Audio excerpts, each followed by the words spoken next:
place is lousy with ghosts. The new ones are irritating. They're walking around, wide-eyed. What happened to me? Where am I? You're dead. And you're in Baghdad. Shut up. Anyhow, the other day I'm walking down the street. The street is literally on fire, and I see this little girl. Her life is like a soap bubble, and pop, and she's standing in the middle of the street right in front of me. She asks me, "What are you?" And I say, "I'm a tiger." And she says, "Are you gonna eat me?" I say, "No, I gave up on eating children a long time ago." She says, "Why?" And I say, I don't know, it's this philosophy I'm working out about sin and redemption, since God is apparently nuts. And she just kind of looks at me, and I'm like, well, think about it. If God's watching, why'd he snuff you out? Why are you standing here in the middle of a burning street with a dead tiger? Why is half your face gone? And she just kind of looks at me, and she's like, yeah, but why'd you give up on eating children?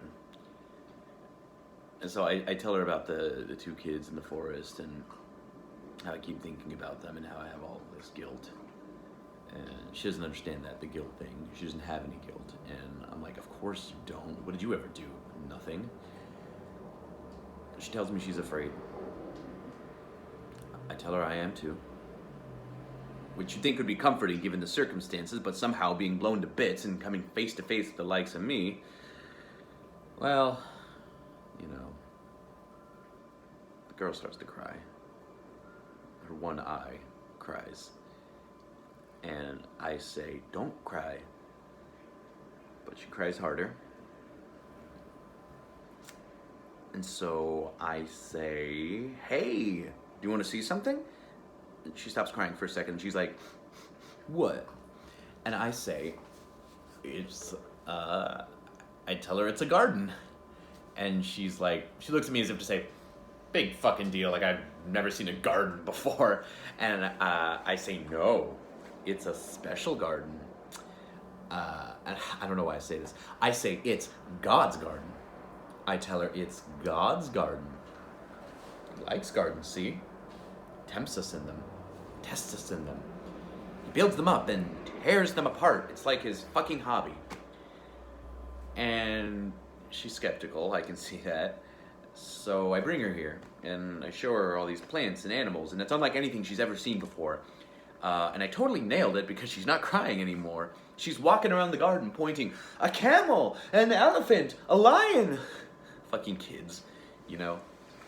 And, you know, this whole time I'm talking out of my ass, this whole business about God's garden, etc. Maybe she knows I'm bullshitting too. That girl is no dummy, even if she does have half a brain.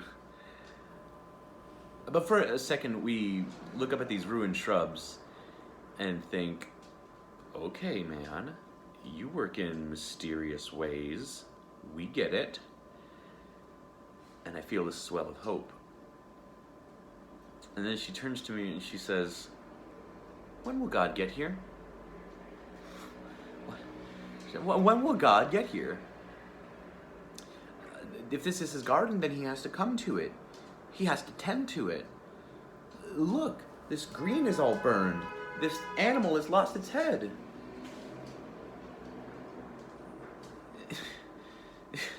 What am I supposed to tell her? I'm asking you to tell me, because if you don't, I'm gonna have to watch her cry again. I'm gonna have to watch that single little eye of hers well up with tears, and her brain will fill up as mine did. And she'll understand the universe. And her body or spirit or whatever you've left us with will move on to other things. And this moment, this fucking moment, when she appraises a ruined piece of beauty with her one good eye, this fucking moment will become extinct!